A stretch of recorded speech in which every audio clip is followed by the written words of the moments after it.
नमस्कार मित्रांनो, स्वागत आहे आपल्या किसान राजा यूट्यूब चॅनलमध्ये. चॅनलच्या माध्यमातून आपल्यासाठी घेऊन आलो आहे मोठी अपडेट. 34 जिल्ह्यामध्ये 75% DBTद्वारे वाटप सुरू. फक्त हेच शेतकरी पात्र. पीक विमा 2024 मधील सर्वात महत्त्वाची ब्रेकिंग न्यूज, सर्वात महत्त्वाची बातमी आपल्यासाठी घेऊन आलो आहे. पीक विमा शेवटच्या टप्प्यातील पैशांचे वितरण आजपासून सुरू झाले आहे. शेतकऱ्यांनी लगेच खात्यात चेक करायचे आहे. महाराष्ट्रामध्ये सर्व शेतकऱ्यांना पैसे जमा झाले आहे.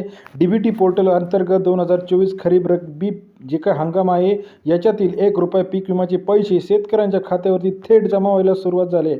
अजूनही आपल्या खात्यावरती जर पैसे जमा आलेले नसतील तर आपल्या खात्यावरती काहीतरी चुकीचा फॉर्म किंवा चुकीची माहिती आपण अपलोड केली आहे. ती सविस्तर दुरुस्त करून आपण लवकरात लवकर त्याविषयीची संदर्भात PMFBY या संकेतस्थळावरती जाऊन माहिती चेक करून घ्यायची आहे. काय आहे लेटेस्ट अपडेट? तर महाराष्ट्रात जवळजवळ 64 लाख शेतकऱ्यांना पीक विमा खात्यात जमा झाला आहे.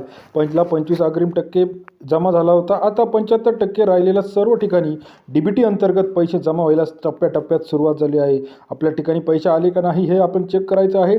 तर कसं चेक करायचं आहे? तर आपल्याला मेसेज आला असेल काही, तर कधी जर मेसेज आला नसेल तर PMFBY संकेतस्थळावर जाऊन आपल्याला बघायचं आहे. आता या संकेतस्थळावरती जाऊन काय बघायचं आहे? तर OTP आणि मोबाईल नंबर टाकायचा आहे आणि आपले पैसे जमा झाले आहे का किंवा आपला स्टेटस बघायचा आहे. क्लेम्ड असेल तर आपल्या पैसे मंजूर झालेले आहे, सक्सेसफुल असेल तर पैसे आलेले आहे. नमस्कार शेतकरी मित्रांनो, पीक विमा लिस्ट शेतकरी बांधवांना आज आपल्यासाठी एक महत्त्वाची बातमी आहे. पीक विम्याची राज्य सरकारने मंजूर दिली आहे आणि वितरणाची प्रक्रिया सुरुवात झाली आहे. शेतकऱ्यांच्या वर्षभराच्या कष्टांना योग्य मदत मिळण्यासाठी पीक विम्याची एक महत्त्वपूर्ण पाऊल उचलले आहे. महाराष्ट्र राज्य सरकारने 34 जिल्ह्यामध्ये पीक विमा संदर्भात मंजुरी दिली आहे. या संदर्भात विविध कंपन्यांमार्फत फायनान्स उपलब्ध होणार आहे. राज्य सरकारने पंचायत समितीच्या माध्यमातून योजनेस मंजुरी दिली आहे, ज्यामुळे शेतकऱ्यांना योग्य वेळी मदत मिळू शकते. शेतकऱ्यांना मंजूर केलेली मदत 12,500 ते 40,000 रुपयेपर्यंत प्रति हेक्टरी आहे आणि ही रक्कम शेतकऱ्यांना टप्प्याटप्प्यामध्ये जमा होणार आहे. प्रत्येक शेतकऱ्याची कागदपत्रे नुकसान भरपाई पाहून त्या आधारे योग्य तो निर्णय घेण्यात येणार आहे.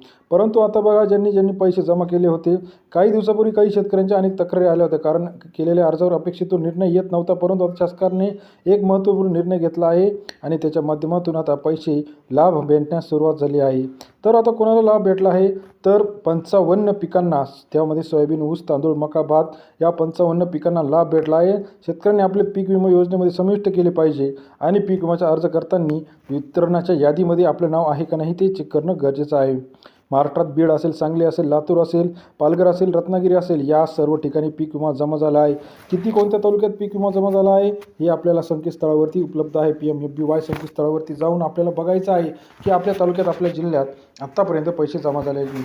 आपल्या तालुक्यात, आपल्या जिल्ह्यात काय परिस्थिती आहे का मला कमेंट करून कळवा. आणि शेवटच्या टप्प्यामधील पीक विम्याचे लेटेस्ट अपडेट जाणून घेण्यासाठी चॅनलला नवीन असाल तर लाईक, सबस्क्राईब, शेअर करा.